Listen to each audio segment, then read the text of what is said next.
show about sports by people who love sports. Welcome to Sports Isolated. Here's your host, Callum.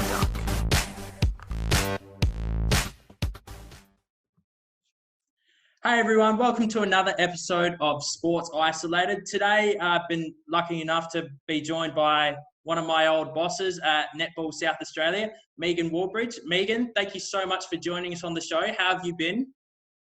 I'm good, thank you, Callum, and thanks so much for having me. I'm really looking forward to our chat.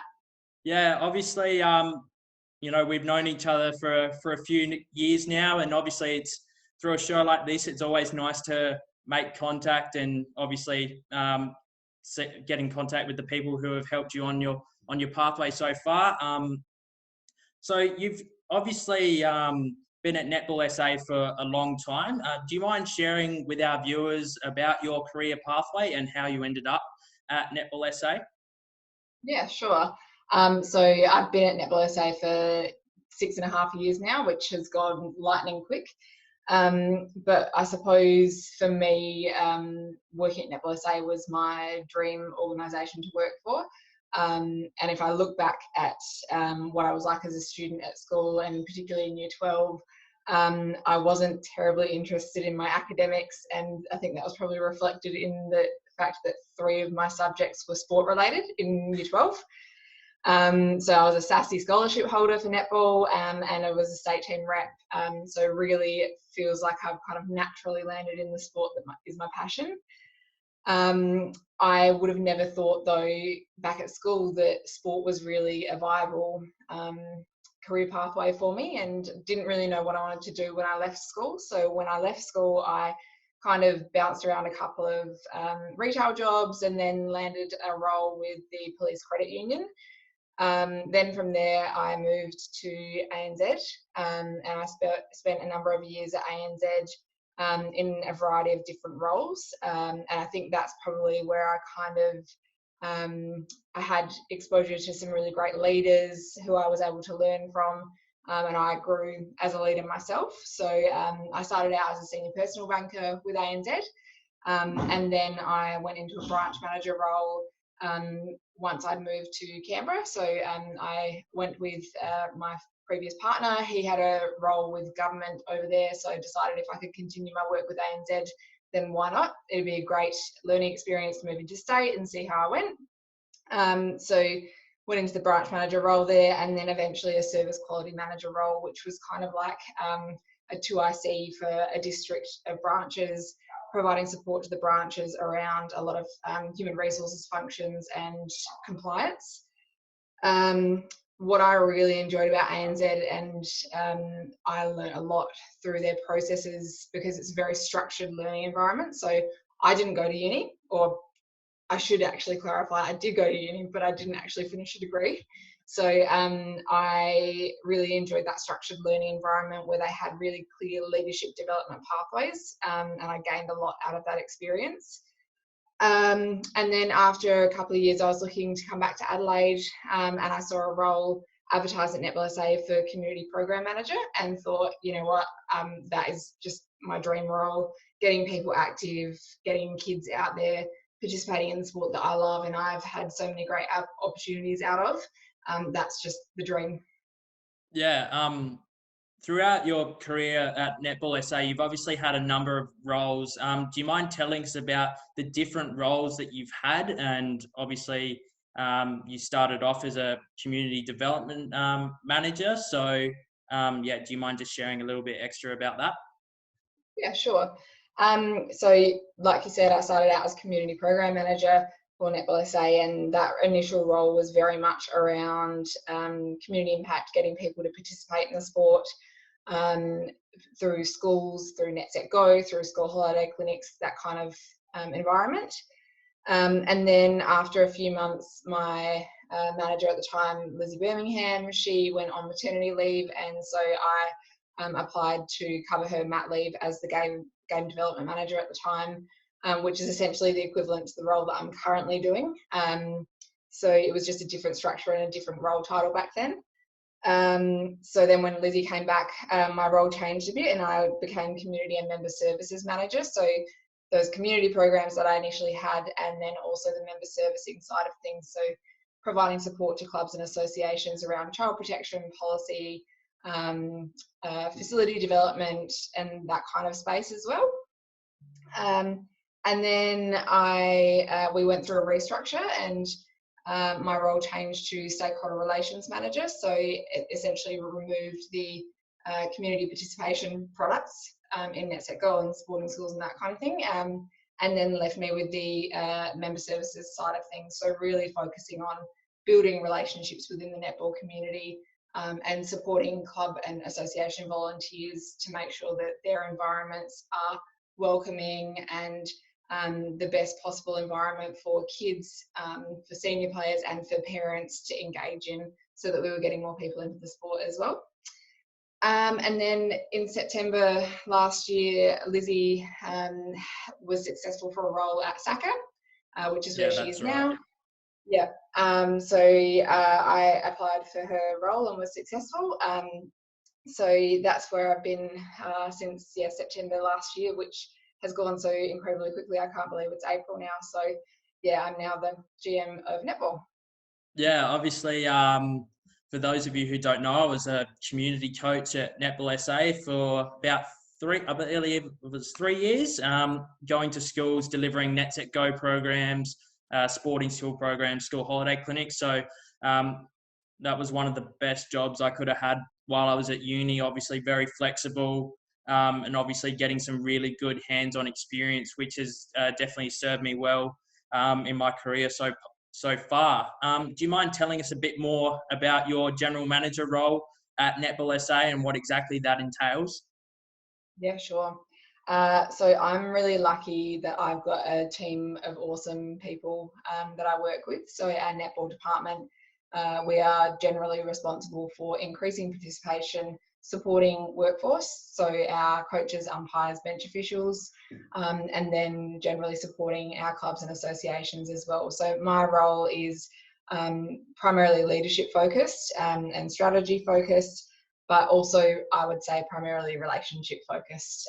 So I work on my relationships with my team, and also relationships in the community to achieve the outcomes that we need as an organisation, and also what our clubs and associations and our members need out there as well. Yeah, what is the current state of netball here in South Australia in regards to overall participation, and as well as the Thunderbirds, because the Thunderbirds are obviously a key part. So do you mind telling us a bit more, starting with participation? Yeah, sure. So I would probably say that our participation has been steady over the last couple of years. So if you look at our annual report from 2019, we did have a small increase in our membership numbers. And then generally, if you look at the AusPlay data from 2019, that indicated that there's been growth in netball participation in South Australia. I think the thing that was really important for me out of the AusPlay data was that netballers and the netball community in South Australia feel a strong sense of engagement with our sport, and for me that's the critical part, is that helps us to retain our players and our parents in the sport. So that's really important. In terms of the Thunderbirds, there's two different things I think about when I think about T-Birds. There's the on-court and then there's the off-court, obviously. So in the last few years, their on-court hasn't been too successful in terms of ladder position, but obviously improvement. Last year, they had some really tight games, including a draw against the Swifts, who ended up being the premiers, which was exciting to see and exciting to watch. What I think about when I think about our T-Birds off-court, Callum, is that we are so lucky to have incredible ambassadors and role models in our sport.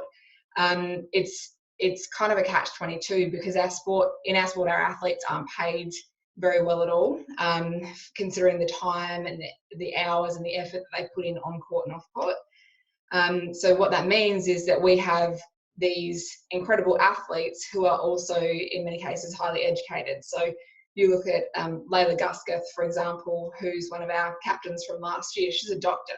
So she's currently back in the UK and she's actually helping to fight COVID-19.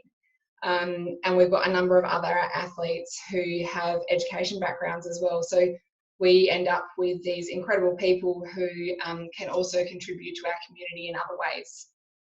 Yeah, obviously the Thunderbirds are fantastic, especially when they came along to the school holiday clinics. The girls always got a smile on their faces when the players came along, and obviously it's really cool for those kids to get exposure to some elite talent. And speaking of the Thunderbirds, I actually went to school with Hannah Petty, so she's been so we both went to Emmanuel, and obviously I've caught up with her a few times doing the clinics for Netball SA. How has COVID-19 affected Netball SA so far? Obviously, the winter sports seem to be a little bit more affected than sports like cricket and softball. So do you mind sharing about how it's affected Netball SA so far? Yeah, sure. Look, I think there's a number of different areas that it's impacted us. Number one being financial. And then probably secondly is the participation, but they're concurrent. So the issue is that we haven't got netball happening, and so that has a financial impact on us. What that's meant for us is that we have a number of our staff who have been stood down at the moment. But that doesn't change their desire and their passion for our sport and our organisation, and I really look forward to having them back.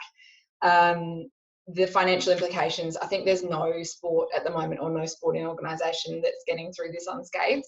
I think you're right that it's just varying in terms of the level that it impacts, and the winter sports are probably seeing it the brunt of it at the moment, because we would usually be getting the majority of our income coming in at this period. The summer sports have probably just experienced the majority of their income, so they've got a bit there to sustain them in this time. So yeah, definitely varying levels of impact. The other thing I think about at the moment, Callum, is people's mental health. We're concerned about the mental health of our staff and also of our netball community, and we're so looking forward to getting netball back up and running so that we can get those positive impacts from physical activity happening in our community again. And I suppose the last point I'd make is that this is a horrible, horrible situation that no one could have predicted. But we're trying to shift our lens to look at it as an opportunity as well, and we're trying to do things to innovate and come out of this as a better organisation, a stronger organisation, and a stronger sport out of this as well. Yeah, that's obviously a really fantastic insight into how it's affecting the association, and hopefully we can get the boys and girls back playing netball as soon as possible. I definitely want to play some social netball as soon as I can. And obviously with terms 2 and 3, that's the busy time for Netball SA in terms of sporting schools. And speaking from my own experience at Badminton SA, terms 2 and 3 are really important for those winter sports with their sporting schools, and that's where we see a large majority of our schools' participation. So who knows what's going to happen with sporting schools, and obviously schools are being a little bit more restrictive about who can visit, and obviously we want to ensure that kids are getting their physical activity. This is a question that I didn't prepare you for, but are you preparing any online resources to send to schools if they do want a sporting skills clinic and want to deliver a teacher-related program rather than a program delivered by an organisation? Yeah, we have got an established option through sporting schools where the school can elect a teacher-delivered model rather than a community coach-delivered model. So we'll certainly be promoting that to our schools that have received funding or will receive funding in terms 2 and 3. I think that's really important, is that online engagement piece during this period, and not just for the schools, but also for our community. So we are working on preparing a number of pieces of content for our members and the netball community in this period, because ultimately it's really the only avenue we have to engage with them. So we're working through a content plan at the moment. The staff who are remaining at the moment, we're working through that, and we're really excited about what that will bring in the next couple of weeks, because there's some great educational pieces for players, coaches, umpires, administrators. We're really trying to make sure we have touch points with all of our different stakeholders. Is there, obviously when COVID-19 nicks off, it'd be, is there anything that you're looking to implement at Netball SA in the next maybe 1 to 2 years? Yeah, we had a great project that we've had to put on hold around auditing all of our facilities across the state. So we are one of the sports that's part of the grassroots footy, cricket and netball fund, which Minister Wingard has actually been making announcements about the successful applicants from round 2 in the last couple of days. So round 3 is occurring for that funding program basically in the next month. So applications are currently open. And then the Office of Rec and Sport and Racing are looking to have grant agreements in place around the 30th of June. So for us, it's really important to have a really strong picture of what the state of facilities is across the state. And currently we don't have that. We do manual audits and we record them in a paper-based form or in a scanned document at the moment. But there's a company called Inside Edge Sport and Leisure Planning who footy, cricket and tennis all use an app that's been created by them, which is called the Sports Facility Auditor tool. So we'll be looking into that for netball so that we have data generated out of that tool that tells us more information around comparing the facilities across the state. It will give us data around priority levels of different facilities and what is compliant and non-compliant against the National Facilities Policy. So yeah, that's a really big piece of work, because we need to get out and audit every single facility across the state. We've probably done, I want to say 10%, maybe 15% of them before this all happens. So yeah, we'll get out there and we'll finish that off. Yeah, I'm throwing you another curveball here. Obviously, we've had the introduction of AFLW for the past 4 years. Have we seen any, I suppose, minor loss in participation because football is now an available option for the girls? You know, it was previously, you know, the boys go and play footy, girls go and play netball, but obviously it's good to have, you know, sports to obviously both genders available. Have you had any participation loss due to women's football just suddenly booming? It's a great question. So yes and no. So the perception in our communities, or in a number of our communities, not all of them, is that there has been a direct impact and a decline in their membership numbers for netball, purely based on the increase in football in their area for women and girls. What we decided to do, because we had a lot of that anecdotal feedback, Callum, we decided to go through a research project. So we're currently partnering with the SHAPE Institute at Flinders Uni and doing a research project to try and quantify what has been the direct impact and who is engaging across multiple sports. So we're actually at the really pointy end of that, and I'm really excited to have that piece of research completed, which should be done within the next month. So we'll be sharing that far and wide to get a better understanding and spread the word about what has been the impact. But what we're seeing in some of that initial findings is that people are playing both. So it's not necessarily that they're picking one or the other. There seems to be a trend of that they're picking up both sports and they're staying engaged in both sports, which is great for both netball and football to have people participating across codes.